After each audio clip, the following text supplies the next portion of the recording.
What's up, Campus Life fans? It's Lane here in the Campus Life studios today to bring you another edition of the Guns Blazin podcast, episode number 32. Pretty crazy here already in episode 32. But as always, I'm one of your hosts today, and alongside me for today's episode is Mr. Miller Quinn. Miller, how you doing? I'm doing great. Even better knowing that there's finally football, and this week we made it. I know we have finally made it. It's even though it's week 0, There's it still some counts. games, There's still there's still some good games, and we're going to be talking all things, of course, Texas Tech football today. Some other potential maybe rule changes here in the college football world seems like there's just so much craziness going on right now. It's like with the Wild West yeah, going on right now. No it's rules. Anyone can do what they want to. Money's going everywhere. I guess it doesn't matter if you're an NFL player. If you want to come back and play, might as well. Yeah, it's so crazy right now, just all the different rules and everything that's going on right now. We'll discuss all that here today, but first off, we just want to thank every single one of y'all for tuning in every single week, wherever you're seeing us on all of our platforms, either at the Guns Blazin podcast or at Campus Live TTU, and as well as thanking all of our sponsors for the Guns Blazin podcast with Roof Masters of Lubbock. Fans, with all the rain that the Lubbock area has received over the past couple months or so, please make sure to check out Roof Masters of Lubbock if you have any type of roof damages. And we also want to thank our sponsors with JSI Industries, Lone Star Golf Cars, and the Exceptional Community Hospital here in Lubbock. Miller, the last time we had, talked on the podcast about practice, we're talking about practices 4 through 7. We had talked about the first scrimmage at our live show last Wednesday, but for whoever didn't see that, we'll kind of just recap that first scrimmage. Obviously, Texas Tech, they had their second scrimmage this past weekend, but there wasn't any type of media availability to be had, I guess, after that. So all we have is kind of notes from that first scrimmage, but there was a lot. First off, the defense, they actually did jump out when they were taking score to a 12-0 advantage over the offense. And some notable plays that happened during that. It sounds like John Curry had a big interception during it sounds like was maybe the most important period of the scrimmage on a 4th down in the red zone. It was a 4th down that Will Hammond in a 2-minute drill kind of had to make a throw, and John Curry made a great play. Sounds like Brock Golwis also had an interception with the second team.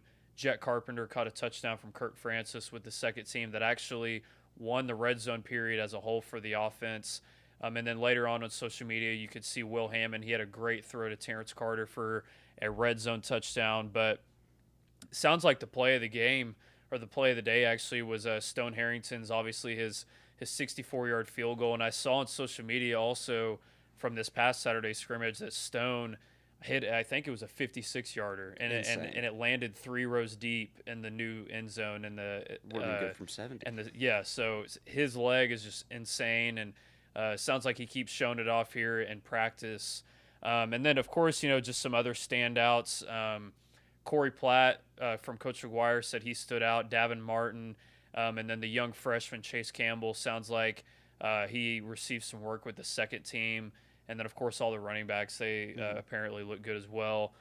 This team is just so talented. We've discussed this, over the past couple of weeks, especially at our shows at Embassy Suites. But just great to hear so many different guys making plays. And then, obviously, the quarterback throwing touchdowns and the defense kind of getting the best of the offense. Kind of a zero-sum work.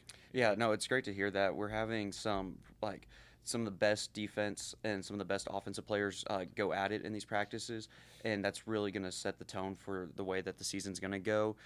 We talked about how you have some of the best players in their positions, best running back room, best tight end in the country, going up against some of the best linebacking room in the country, and they're just continue to push themselves, continue to better themselves. And so whenever it does get to conference play, they're going to be ready because they're facing competition that is not as easy as competition they faced in practice. And then going back to Stone, that's insane. What a safety blanket that is. Say the offense does stall out on a drive. I mean, that's crazy. Yeah. 64 yards in college is huge. And so I think he has a chance to be the best kicker in the nation all this season. So I'm just excited to see where we go from here. Yeah, it was funny. Whenever talking to Coach Perry last week, he had mentioned, he was like, yeah, Stone had made that 64-yarder, but he missed that 38-yarder Yeah, I first, remember. and he was like, I was giving him crap, because yeah, he can make one from Mm-hmm. 75, but sometimes he misses the gimmies or whatever. So it was funny, Coach Perry, he's such a character. Was just kind of talking about how as good as Stone is, Mm-hmm. still has a few things to be, I guess, more consistent Mm-hmm. at. But there is no doubt Stone's going to be an NFL kicker, 100%. 100%. Yeah. He's almost like, with the way that he's kicked, it's almost like he's like a little bit of Brandon Aubrey. Like he kind of has that same Style. style, I Mm-hmm. guess, so to speak. But I mean, being compared to Brandon Aubrey, yeah, like that's a huge compliment. One of the best, if not the best kicker in the NFL right now. And I mean, I'd rather him miss that 38-yarder in practice for before, sure. like, when it comes down to an actual game scenario when we do need those 3 points. But man, I'm excited. Yeah, and I think after the scrimmage, one of the probably the biggest news, I guess, so to speak, but while being at practice was seeing Deanthus Upshaw getting some first team work at the left guard position, and then actually later on in the week, offensive coordinator Mac Leftwich confirmed that there is a battle going on between Deanthus Upshaw and Hunter Zambrano at that left Mhm. guard spot. Obviously, haven't been able to be at practice, over the past almost about a week, because they're focusing on game prep now. So who knows what that Mhm. competition looks like, and who knows what it looked like this past Saturday in the second scrimmage. But definitely something to note. And I think we talked about it last Wednesday, but don't think it has anything to do with Hunter at all in his play. I think you just have two really good options potentially at left guard, and I think Texas Tech, they think Upshaw is a guy that just has an extremely high ceiling, and I Mhm. think he might just be coming on sort of as a player. And it's good to have depth. Our second team on the offensive line many years in the past for Texas Tech would be bare Just for abysmal. abysmal for any type of depth. Now this second group could maybe be one of the other best offensive Mhm. line groups that I think they'd probably sit middle of the pack in the Big 12. That's how talented they are. So don't think it has any type of indication of where Hunter Zambrano's at as a player. I think you just have a ton of depth, and Deanthus Upshaw is pushing him for a potentially starting spot. That's awesome. Yeah, I mean, those position battles, like healthy competition, is so great for the program. And like you said a couple years ago, you wouldn't have these guys for the depth pushing each other and allowing them to, realize, oh, like my job is on the line. I need to Yeah, go better myself. And then the other guy's like, oh, he's pushing himself harder. I need to push myself. And it's just going to continue to grow into a healthy competition, allow them to push each other to their full potential. And, like you said, our second group of guys, they could be in the middle of the pack, especially yeah. in the Big 12. So it's great to hear.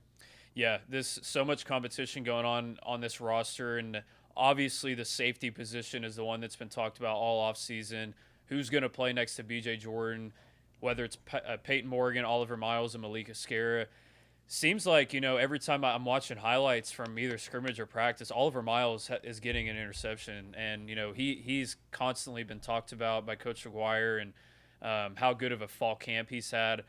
I don't think you can really go wrong here with who you choose. I think, Peyton, he's that ball hawk, Hmm. could be a guy that could even lead your team in interceptions because of how talented he is in that department. But Oliver Miles seems like he's kind of in the similar way. But Malik Escara, he has a different element to his game, almost similarly to Cole Wisniewski. He's a bigger Hmm. safety, stands close to 6'4", almost 215 pounds at a safety. That's crazy. Insane. But watching him pass rush the other day in this pass rushing drill they were doing one-on-ones, he was going against offensive linemen, driving through their chest, and would have forced a sack if it was in a Full. real Yeah. game scenario. That's how strong he is. That even from that safety position, I think he could be a very versatile weapon at that safety spot where they can put him down in the box, maybe use him almost as like a fourth linebacker on this defense. And I think that's what you're kind of going to see. I don't know. You might see, Peyton Morgan out there getting 60% of the snaps, but I think, Oliver and Malik are really going to have their own packages as well. You might not see a 100% true start. I think, maybe until the very end of the year, I think you're going to see just multiple packages. but it's just speaks to the level of talent in this room. And then when you have a guy like B.J. Jordan who can literally play both sides at Hmm. safety, it makes you so versatile back there, and it just shows one heck of a player that B.J. Jordan is too. Yeah, it's going to allow for so many different options, like you said, so many different schemes with the three guys rotating in. The way that you're talking, it seems like Morgan is probably going to be that other starter, and he does have that natural like ball hawk ability, which you can't really teach. Like that's Yeah, just something you have. Like you saw that last year with Jacob Rodriguez. Like he just had that turnover ability in him, and so. It'll be interesting to see how some of these plays are going to be set up for each one of the guys. I mean, we already have some of the best linebackers, and when you can add in Mascara for that fourth linebacker, it'll be great. I mean, you can see different blitz packages. Maybe he can even drop off into coverage. Kind of fake the blitz. It'll be interesting to see. for sure. And speaking of guys that were standing out during that pass rushing period, we had talked about him last week in another pass rushing period, but Austin Romaine, man, it's crazy watching this guy work as from the linebacker spot in these one-on-one pass rushing drills. I mean, the only loss he had was versus Jordan Churchill. We'll talk about him in a second. He's had a great fall camp too, but Austin Romaine is going to be an absolute weapon from the linebacker spot. Last year, Shilwood didn't have to blitz at all because of the front four getting so much pressure. I think it'll be a little bit different this year because of how talented Austin Romaine is from that linebacker spot. This is a guy I think that you could look up in a game and this guy could have two or three sacks. That's how talented he is as a pass rusher in these different type of packages. I mean, it did not matter who was lining up in front of him, whether it was linemen, running backs, tight ends. He was beating all of them, and you saw that last week as well. I mean, I've probably seen about 11 or 12 reps of him, and he's only lost like one or two. That's how good he's been. No, I mean he had the chance, to stay at K-State, transferred over here this year. He could have stayed with the Wildcats, been the star guy for that defense, but he is a football guy, and he wants to take his ability to the next level. He saw what Tech did last season and how we had. We had 7 guys get drafted, 7 guys playing at the next level. Our defense was one of the best, if not, I mean, you can make an argument. Indiana had a really good defense last year, but top 3 defense for sure. He saw that and realized I can go better myself, become a better weapon, become the best version of me, and push myself to be ready for NFL Sundays. And so that's why he made that transition here. I'm sure money kind of played a factor, but he's a football guy and he believes what Joey's building over here, and I'm really excited to see how he plays. Obviously he's going to play a little different than Jacob did, but he does have that pass rushing ability, and I think people are going to be almost I think they're kind of not writing him off in a way. Yeah. But when you have a house name like Jacob, like the best Tech defender in program history, best defensive season, and you bring this guy in, transfers in from almost a Big 12 rival, people might be overlooking him, and I think Austin's going to make a name for himself this season.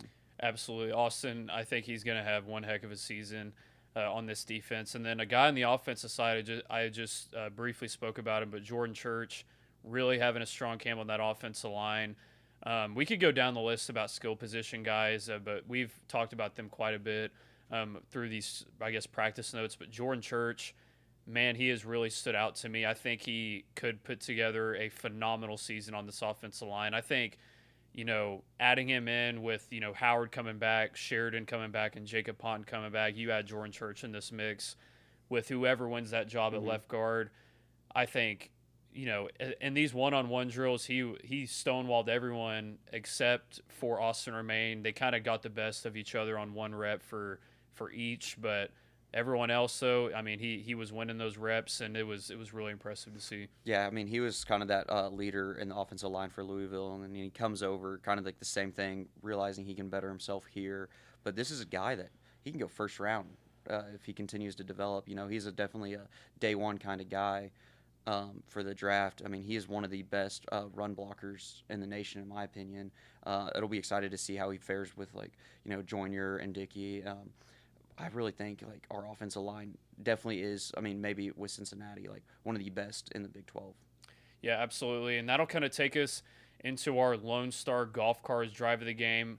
Fans, if you have any type of interest in needing a golf cart, or you need it for golfing or any type of needs like that, please go check out LoneStarGolfCars.com or their store at 8507 Urbana Avenue here in Lubbock, Texas. Once again, if you have any type of golf cart needs, please go check out LoneStarGolfCars.com. And we did this, I guess, technically like 2 weeks ago when we had done the podcast last. Too high, just right, or too low. Got a couple more of that. We liked that segment. Regular season wins, Texas Tech at 11.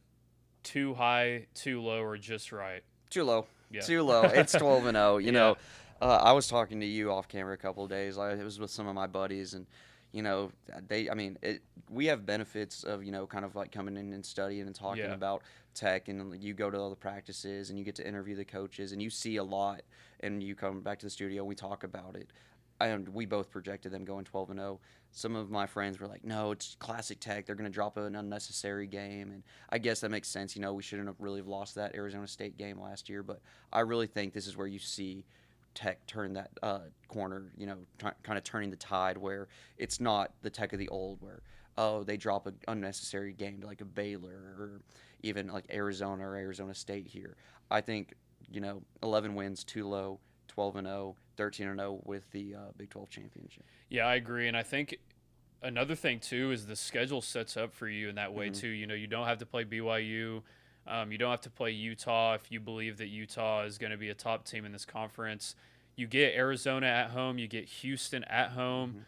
And I really think, you know, the only other game that you could potentially see a slip up is at Oklahoma State. That's the only one. And I think you're just way better in the trenches than them. And I think that that's where you're going to win that game eventually. That might be a classic like Big 12 shootout kind of game. Yeah. And I think, you know, Oklahoma State just doesn't have, you know, I don't think they don't have the defensive line to stop Texas Tech's offensive line. And, you know, they may have, you know, obviously the skill guys like Drew and Caleb Hawkins and at wide receiver and whatever. But when Texas Tech in the line of scrimmage is leaning on you for 4 quarters, I think that, you know, 11 wins is actually a little too low. I think, just like Miller said, you're going to go 12-0. Your schedule sets up for you in that way.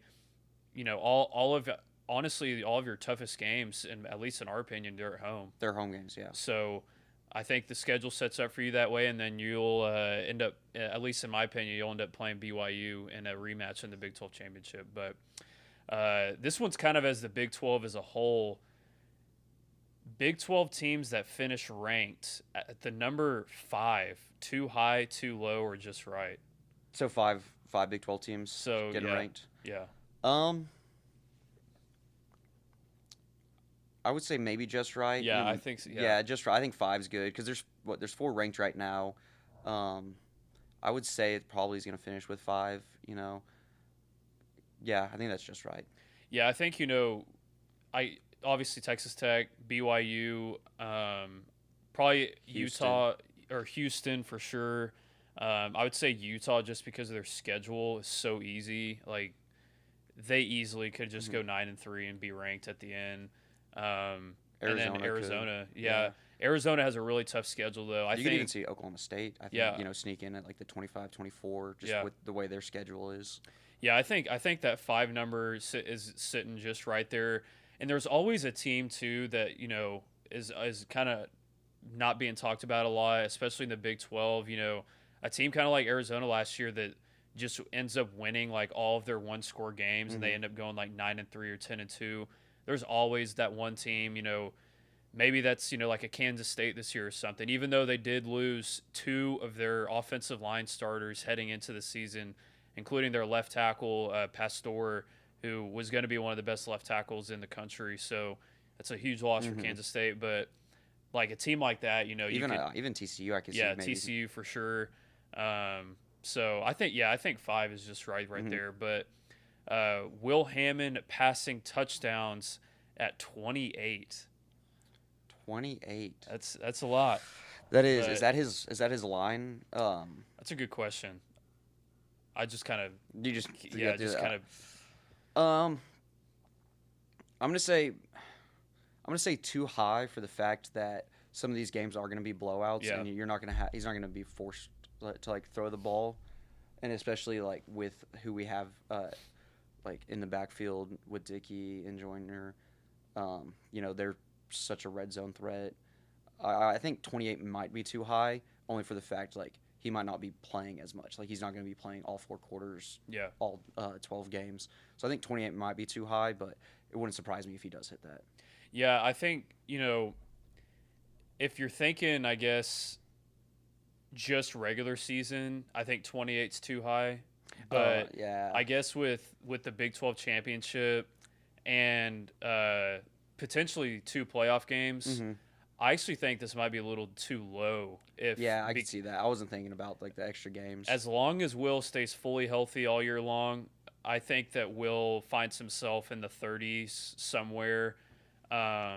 So I get, because I mean, I believe, even if you win the Big 12 and you don't get that bye, you get a first round playoff game. It'd be in Lubbock. It'll be home. Yeah, and then also you get another game where our offense is not being shut out again in a playoff game. No, it is not. We're not Yeah. doing that. So Texas Tech, I think with Will at the helm, I think that 28 is just a little too low with potentially playing 14 or 15 games. But that'll kind of wrap up. Yeah, that'll kind of wrap up our too high, too low, or just right, and lead us right into our injury report segment.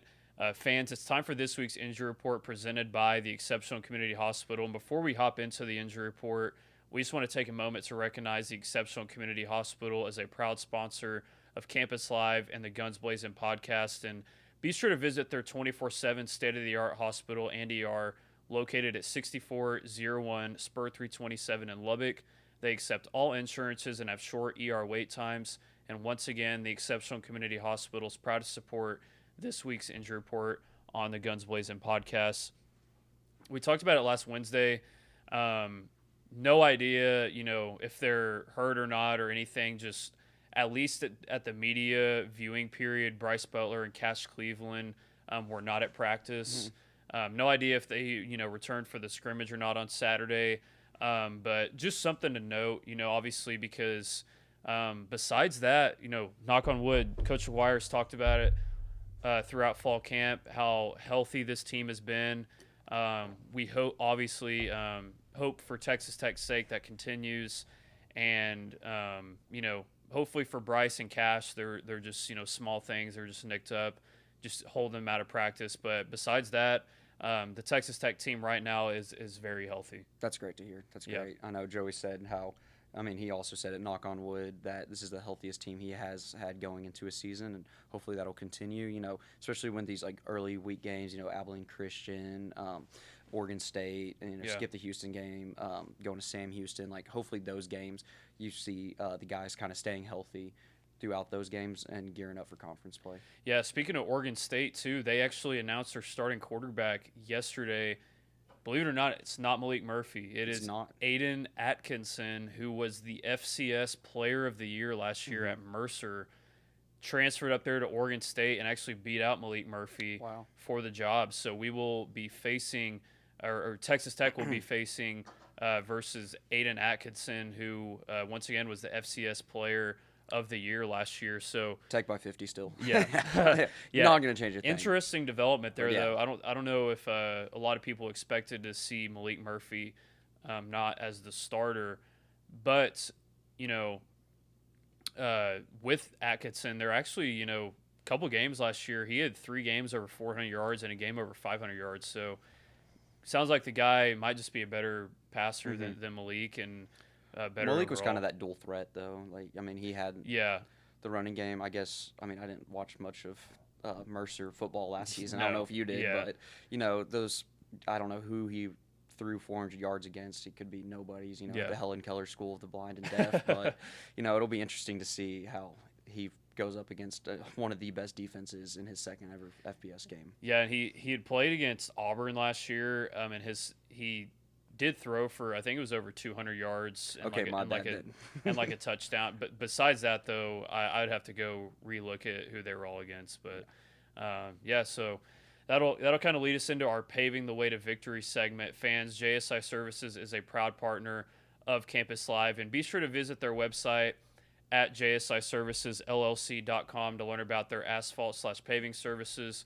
earth and dirt works, concrete and gutter paving, crack fill, seal coating, and stripping services. And thank you once again to JSI Services for their proud support of the Guns Blazin podcast. Honestly, with this paving the way to victory segment, actually going to hear from Coach McGuire today. I'll be at the media availability. Just positive updates about the second scrimmage. Want to hear, what the biggest plays were. Obviously, the health of everyone too, and just kind of an update on what occurred at the second scrimmage. Once again, I just want to hear health going into that the is season. the most important thing. And I guess asking you, Miller, is that kind of how you're feeling too? Yeah, I mean, we know how talented our roster is, how Yeah. deep we are, how much, like I said, how the depth is.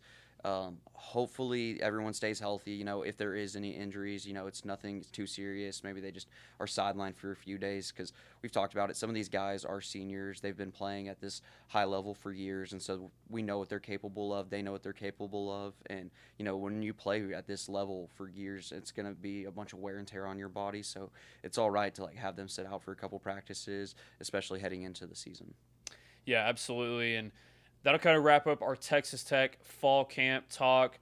Obviously, this past week, after really this weekend, we didn't have much to grasp from practice. So hopefully today, listening to Coach McGuire, and then throughout the rest of this week at the media availabilities, we'll obviously have some more information for you guys for the podcast. So stay tuned for that. And then also tomorrow, out at Embassy Suites is our last episode of our Countdown to Kickoff series, talking all things Texas Tech football, gearing up for the season that starts literally next week. Crazy how the season is already here. Is basically here, and we'll definitely stay tuned because tomorrow we'll be giving our official Big 12 championship predictions if you haven't seen them already. So that'll kind of lead us into some other predictions we've had for this college football season. We posted these on our social media platforms with the top 10 college football defenses and offenses in the country.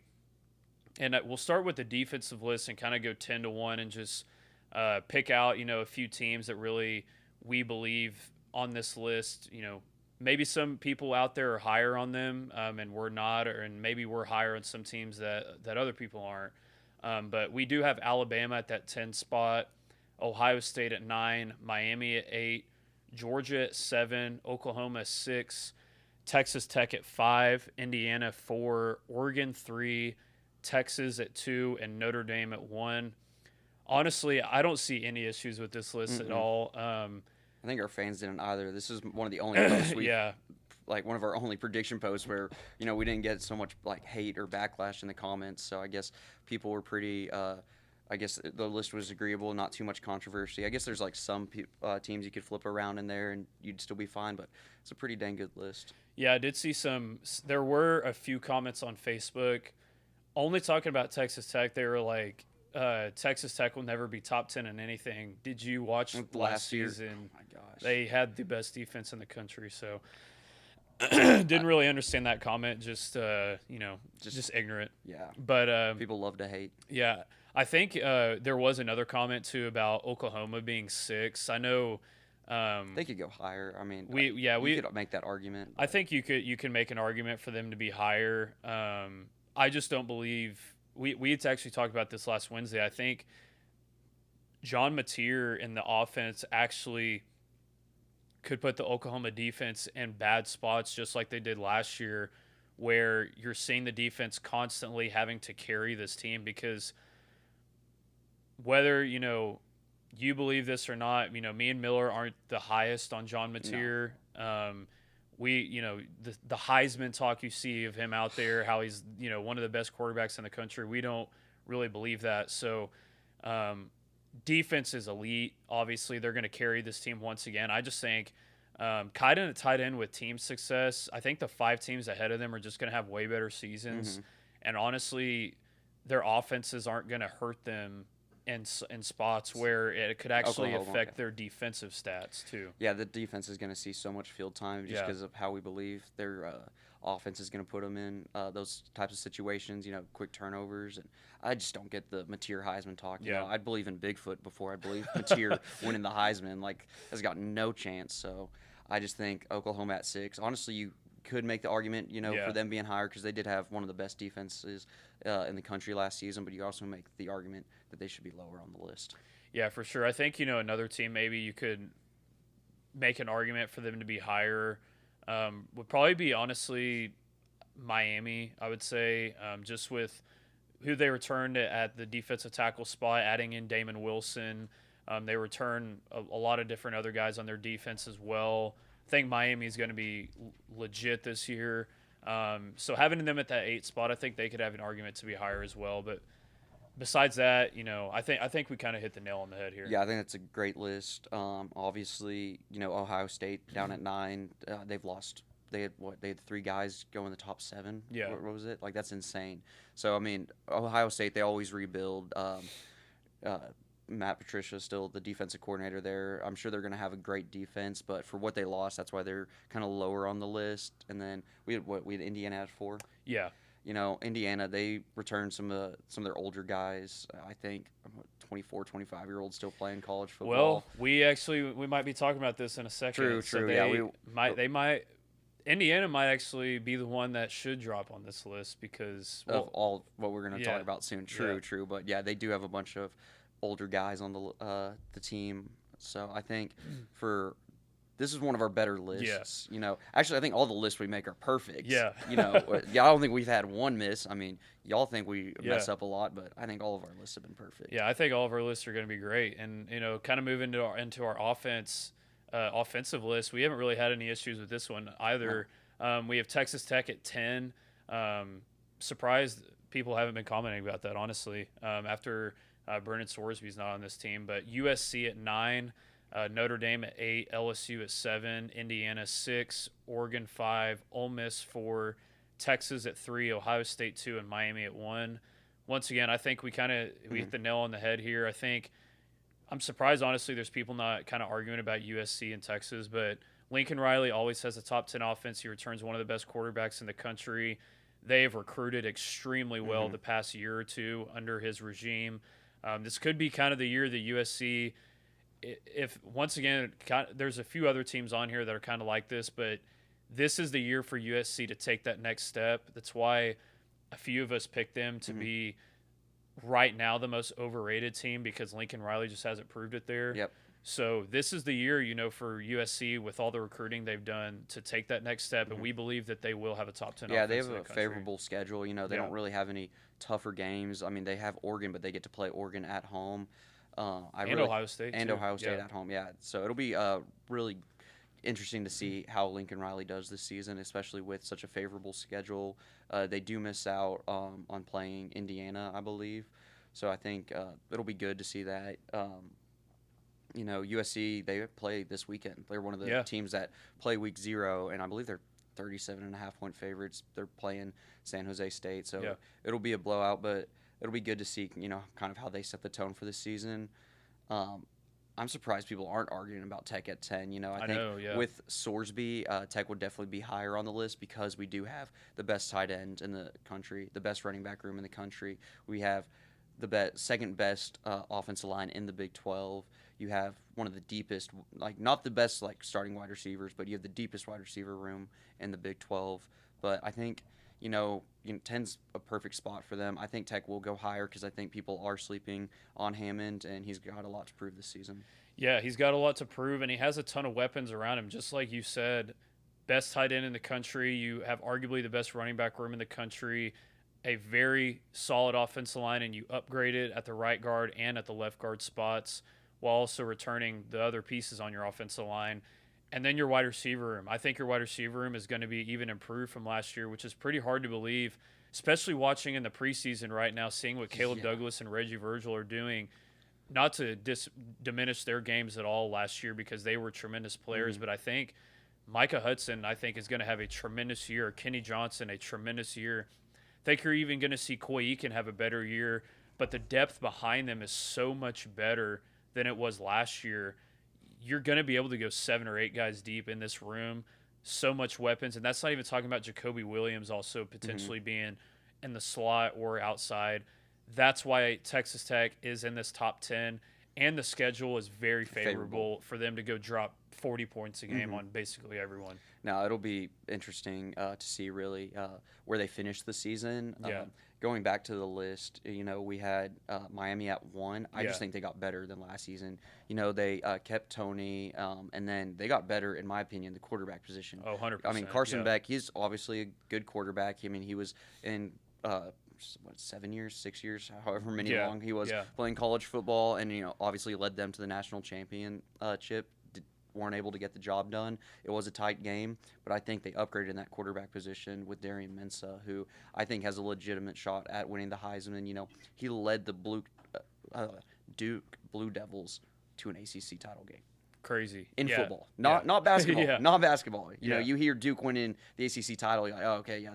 I mean, it's pretty much a given. No, we're talking about football, not basketball. So when you can do that, I think, and especially with the weapons that Miami retained, I think that's why we settled on them at 1. I think that's kind of the clear number 1. Do we have Ohio State at 2? Yes. Yeah. Yeah, Ohio State at 2. I mean, you could make the argument there because I would say they have one of the best, like quarterback, running Yeah. back, wide receiver trios with Sayin, Smith, and Jackson. I think you could make the argument that that could be like almost like a 1A, 1B situation. And then I'm really excited to see how this season plays out. Ohio State does have a tough matchup week 2 in Austin against the Longhorns. So we've talked about it last season whenever they played. That was more of a defensive battle. But I think this is kind of the year where you see more of the offenses start to get to shine. Manning is coming off a really good end of the season. Last year, he faced a bunch of adversity early on. He was still kind of a young quarterback. You go and get the best wide receiver in the transfer portal in Cam Coleman, who caught almost 700. I think he had 740 receiving yards in a terrible Auburn offense last season. So it'll be interesting to see how he plays out. And then you go get Hollywood Smothers. I really think that Texas did upgrade offensively, and I think this is going to be a really big shootout down in Austin week 2. Yeah, I think it's fair to say those 3 offenses are pretty clearly ahead of everyone they're else. the upper echelon. I think, as far as duos go, there's no better duo than Trinidad and Kawan Lacey. No. But those 3 offenses as a whole, I think it's pretty easy to see those are the best 3 offenses in the country with Miami, Ohio State, Texas. I think they all have arguments for number 1. But I think Darian Mensah is the guy that just stirs the drink. And I don't think there's a better trio, honestly, than Mark Fletcher, Malachi Toney, and Mensah. Even better than Sayin, Jackson, and Jeremiah Smith. I think Mark Fletcher's just a better running back than both of those other rooms. But cannot wait to see all those tremendous teams play. I mean, a few of them are even, like you said, USC gets to start their game this week. So this season's getting here close. But going back to what we were talking about just a second ago with some guys, who got maybe an extra year through an injunction or whatever it may be, went through the NFL draft process. Some even signed NFL contracts, spent time with NFL organizations, and now obviously are attempting to come back to school. Obviously at LSU, kind of those are the 2 main examples, but there's plenty others out there, including Indiana. Some defensive guys came back, got a 5th year with the injunction. Honestly, what I have to say about this is if the NCAA from the very beginning would have just let all of these athletes, like every other class, just get their 5th year, none of this would be an issue right now. No. And they forced this upon themselves, and now it is a crap show 1 week before the season starts.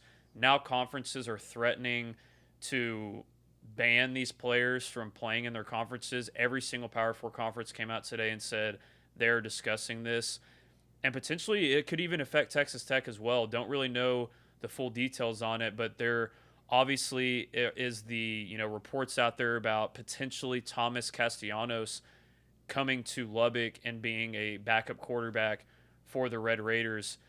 But Castellanos, even though he did not sign an NFL contract or anything like that, he did report to 2 NFL rookie camps as a wide receiver. Yeah. So based upon the language and based upon how the Big 12 has treated Texas Tech Yeah. over this whole entire year. Who knows what type of language they're going to put in there to try to prevent Texas Tech from getting Castellanos Hmm. if that is playing out. And then also Houston, excuse me, got Miles Rouser, who was an all Big 12 safety at Arizona State, literally just signed last night for Houston. That would have been a huge ad for the Cougars, but all of this kind of seems it's like it's up in the air right now. No idea what's gonna happen. Hmm. Like you said earlier, it's the Wild West, and if the NCAA would have just came out and let them all get an extra year like they should have, this would not be an issue No, right now. I don't know. I think the NCAA hasn't had a win all off season. Like No. they've just been. This is kind of where you might start to see like the tides turn and Yeah. teams start almost leaving the NCAA and there's always been like there's rumors and murmurs of maybe that happening and if the NCAA doesn't get it together, get a grip on this, you're going to start seeing teams kind of like fight back in this and I just think especially with LSU, you had a guy who suited up this past weekend for the Cleveland Browns. He'd be like, you know what? I'm going to go back and play college ball for a year. Like, that is insane to me that you have an NFL player coming back. I mean, if that was the case, let's go get Mahomes for 1 year, go Yeah. win the Natty, and then, all right, you can go back to Kansas City and do your thing. But I just think, like I said earlier, like you've talking about, this just crapshoot. Like, no one really knows what's going on. And the worst part about it is there's games this weekend. Yeah. Like, this isn't something that we're talking about, May or June. Like, the season starts in a Yes. week. Like, they're going to have to figure this out quick. And especially with these teams threatening not to play certain players, like how's that going to like bode for conferences? You're going to see, I guess, more. Some of these games are going to get real intense, especially like when you talk about, maybe like if say the Big Ten kind of goes against Indiana. Like what are those games going to look like when Yeah. Indiana comes to town? Well, LSU having these players, LSU is already kind of a villain in the SEC, especially whenever they go play Ole Miss. But if LSU is starting to field these NFL players, the SEC is going to turn on them. It's going to be kind of like Kind of like Sorsby. yeah, it's kind of Yeah. like Sorsby. They're Yeah. going to turn like I mean, this Cincinnati game is like that's like all the Tech players are looking forward to that Cincinnati game because I mean, with the whole Sorsby thing, the Big 12 turned on Tech. I mean, I get it. Tech was never like the true dominant force in the Big 12. NILs comes to fruition. We're starting to pay players. We're following the rules. Like everyone can do Absolutely. it. We're just doing it better, and we became like the top dog. And so obviously people are going to start to hate us now. Um, but then also the Sorsby, kind of being the cherry on top. The whole Big 12 hates us. They're all probably looking forward to us. I'm sure that game in Stillwater is going to be insane. Going up to Cincinnati is going to be crazy. But I think there's going to be a lot of teams start to turn on each other in conferences because they're going out and getting these 25, 26-year-olds playing college. Think about that. Like, I mean, we have LaDavian Guyton, 17 years old. He could line up Yeah. against someone who maybe is like 10 years older than him, which Yeah. is ridiculous. Like, I don't think there obviously has to be some sort of cap, some sort of age limit to this. 5 years you're done, go to the NFL, go do whatever. And the NCAA has a real problem, and it doesn't seem like they're doing enough to stop it right now. Yeah, and once again, all these 2022 athletes that should have gotten their fifth year, if the NCAA would have just allowed it. allowed it from the very beginning, they wouldn't have had to pay all their lawyer fees, No. going to all these injunction hearings and all this stuff. The NCAA just can never make the right decision. It seems like they always just get in their own way, and it's happening right now. It's Yeah. crazy. It's Yeah. crazy with everything. Like I said, with the season starting so much Yeah. like so soon. Do you think there's a possibility that not NCAA disbands, but teams start kind of turning on them, conferences start to turn? I don't know about I think everyone's kind of already subconsciously, unofficially, whatever, already just trying to completely separate from the NCAA. I don't know how these conferences can even enforce a rule like this because all of these players have injunctions they have temporary restraining orders. I don't know how as a conference you can enforce it unless they try to do what they tried to do to Texas Tech and say, well, if you play Sorsby, you're not going to be able to play in the championship game or whatever. Right. So if they try to do that, maybe that's where you see, all of these teams say, well, I guess, it's probably not worth it. But, all these guys legally won injunctions, Mhm. and honestly, a lot of them have a right to earning that 5th year because the NCAA was granting COVID years for guys for their 8th and ninth year Yeah, of that's college insane. football. I think COVID messed And up a lot of this. yeah, it's crazy, and it's just who knows what's gonna happen. I think Yeah, the craziest, and I mean, obviously with the season starting so soon, you have all this like off-season drama with like all these guys coming back for football. Basketball season is going to yeah, be where it's. I mean, as Red Raiders, we had guys in the G League. We had Donovan Atwell, going out playing for the Chicago Bulls. Not G League, I'm sorry, Summer League. yeah, But he's coming back. You're going to see a bunch of these guys come back. I forgot who it is, but there's been guys playing in the NBA, playing for G Leagues, maybe not getting enough minutes, being like, you know what, I can challenge that and go get my 5th year.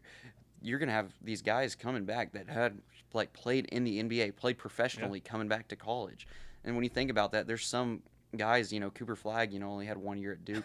What if he was like, you know what, like yeah. I'm not done. He goes into the NBA, develops, gets real coaching, betters himself to the next level, and then somehow like comes back. Like, not that he's going to do that Yeah. because he's one of the top players, one of the top prospects in the league.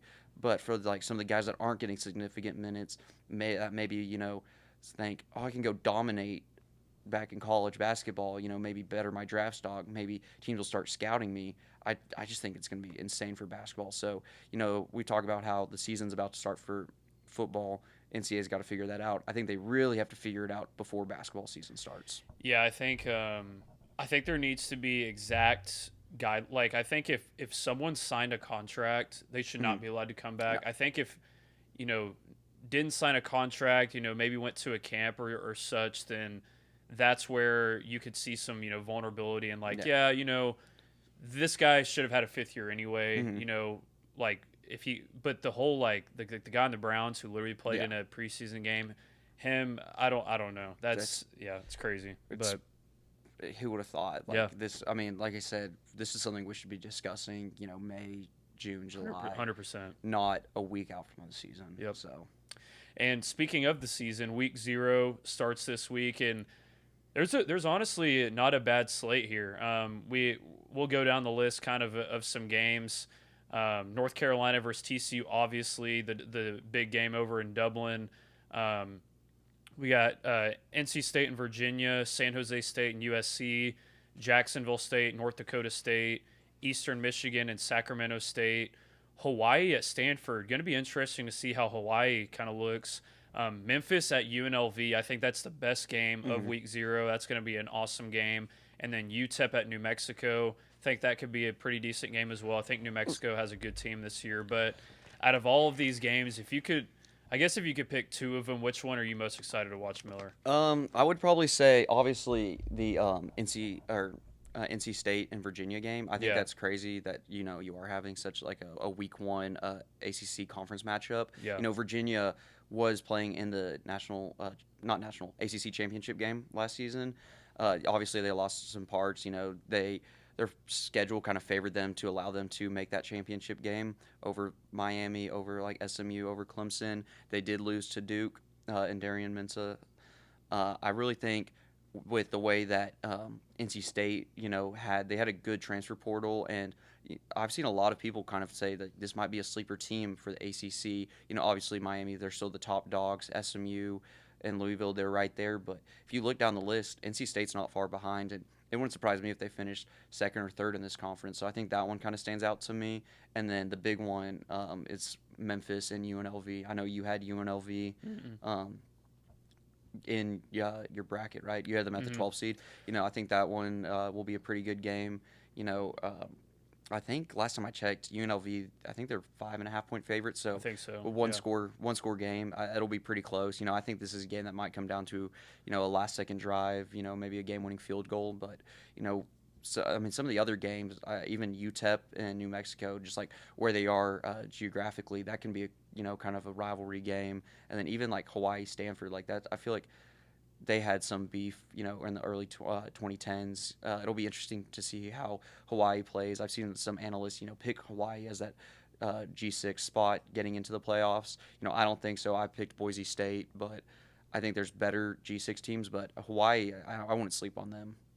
Yeah, I think there's, that's a great point with Hawaii. I'm interested to see how they play versus, Stanford and an ACC team. And then I think, too, I agree, the game I'm looking forward to the most is that UNLV-Memphis game. I do have UNLV as my group of 5 team, in that last playoff spot.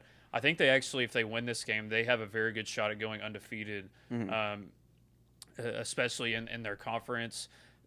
Dan Mullen has a ton of talent, previous Power 4 guys all littered across this roster. Going to be interested to see how Jackson Arnold and Alex Orji are kind of going back and forth in this quarterback role, but really excited for that one. And then obviously TCU, North Carolina. North Carolina might be kind of like cover your eyes while you're watching them play this year. But Bill Belichick, I have a ton of respect for him, obviously. But I am interested to see how TCU looks. That's a team that is in our conference, and we play them. Obviously on Thanksgiving in Lubbock. So interested to see how that game goes. But TCU killed them last year, right? Because they played. Yes, they destroyed them. They destroyed them. Yeah, that was Belichick's first. I mean, obviously we're gonna look at that game a lot just because UNC with Bill Belichick. I think if it was any other coach, you're not gonna. But when it's Bill Belichick, one of the greatest football coaches ever, you're gonna kind of watch that, and especially for TCU being in our conference, we do play them. It'll be interesting to see how Jaden Craig, kind of transfers. He came in from Harvard, I believe. Yeah. So it'll be interesting to see. Absolutely, and that'll kind of wrap things up here for our Guns Blazin' episode number 32 here in the Campus Live Studios. Week 0, it's here. College football is here. Make sure to stay tuned and watch all the games that happen this week. And thank you so much, fans, for tuning in once again. And make sure you follow, like, share, and subscribe wherever you're seeing our content at either Campus Live, TTU, or the Guns Blazin' podcast. And as well as thanking all of our sponsors once again for supporting us every single week on the Guns Blazin' podcast. And remember that Campus Live is your one-stop news source for all things Texas Tech and Lubbock. Wreck 'em.